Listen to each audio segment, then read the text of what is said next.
Hello guys, welcome to my new video. तो कैसे हैं आप सब? तो आज हम स्टार्ट करने वाले हैं बीकॉम सेमेस्टर 1 का बीए का इंट्रोडक्शन टू बिजनेस। ये हम स्टार्ट कर रहे हैं आज ही। इसके अंदर हम कवर करने वाले हैं 3 टॉपिक जो है introduction, meaning of business, nature of business. तो चलिए स्टार्ट करते हैं। इंट्रोडक्शन इंट्रोडक्शन सोच के आपको सुन के या सोच के क्या आपको याद आता है? इंट्रोडक्शन किसी के बारे में बताना। तो हाँ, इसमें भी वही है, business compares of industry and commerce. It is a board item. मतलब कि इसके बारे में बताया गया है कि कॉमर्स और इंडस्ट्री को मिला के ही हमारा बिजनेस बनता है। तो ये जो मैं आपको पढ़ाने वाला हूँ, रिकैप के हिसाब से पढ़ाने वाला हूँ। अगर आप एग्जाम से पहले पढ़ के जाएंगे ये 3 पॉइंट, तो आपको कहीं ना कहीं काम आने वाला है। मैं ऐसा नहीं बोला कि ये आएगा एग्जाम में, लेकिन आपको कहीं ना कहीं काम आ ही जाएगा। मीनिंग ऑफ बिजनेस, बिजनेस में भी defined as an economic activity. Economic activity मतलब कि जिसमें लेन देन हो, पैसे दे रहे हो, कुछ सामान खरीद रहे हो, किसी को कुछ बेच रहे हो, किसी से कुछ खरीद रहे हो, बस यही आएगा इकोनॉमिक एक्टिविटी में। Regular production and distribution of goods and service, बोला था अभी अभी। कुछ खरीदना, परचेस करना, सेल करना, सर्विस देना। सर्विस मतलब कि जैसे डॉक्टर आपको चेक करता है, वो उसकी सर्विस है। टीचर आपको पढ़ाती है, वो उसकी सर्विस है, बस ऐसे ही।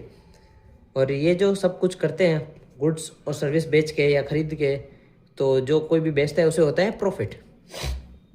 Modern business focus on the satisfying.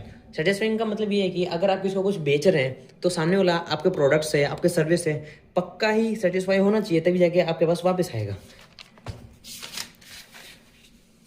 उसके बाद third point, nature of business. Nature of business यानी कि उसके हरकतें कैसी है। हरकतें यानी कि बिजनेस क्या करता है, कैसे करता है, क्यों करता है, कब करता है, कब तक करता है, ये सब के बारे में अभी हम पढ़ेंगे।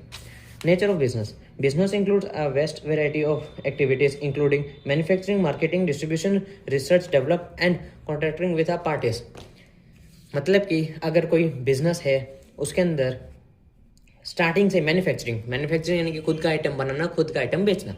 मार्केटिंग, मार्केटिंग यानी कि जैसे आपने कोई टीवी एड देखी, उससे आपको पता चला कि नया प्रोडक्ट आया है, कोई नया प्रोडक्ट नहीं आया है, कि ये आने वाला है, कमिंग सून है, वो होती है मार्केटिंग। डिस्ट्रीब्यूशन, डिस्ट्रीब्यूशन यानी कि जो एक कंपनी होती है वो एक ही जगह पे होती है, वो अपना प्रोडक्ट दूसरे स्टेट में, दूसरे कंट्री में, दूसरी सिटी में बेचती है, उसको डिस्ट्रीब्यूशन कहते हैं। डिस्ट्रीब्यूशन ईजी रहे इसके लिए ज़्यादातर ट्रांसपोर्टेशन होता है। उसके बाद रिसर्च, रिसर्च यानी कि आपका कोई ऐसा काम था कि जैसे कि आपको पिछले साल लॉस हुआ, उसके बारे में रिसर्च करना है, क्यों लॉस हुआ, क्या काम था, किस कारण हुआ, किसने किया, इन सब बारे में रिसर्च करना है। उसके बाद ही, रिसर्च करने के बाद ही आपका डेवलपमेंट होगा। आप रिसर्च करेंगे आपका ये लॉस कैसे हुआ, कैसे नहीं हुआ, किसने किया, उसके बाद आप वो चीज़ें हटा देंगे जिसकी वजह से आपका लॉस हुआ, तो आपका डेवलपमेंट अपने आप हो जाएगा। कॉन्ट्रैक्टिंग विद अदर पार्टीज, जब तक दूसरी पार्टीज नहीं आएगी बिजनेस में, तब तक ना मज़ा आएगा, ना प्रॉफिट होगा, ना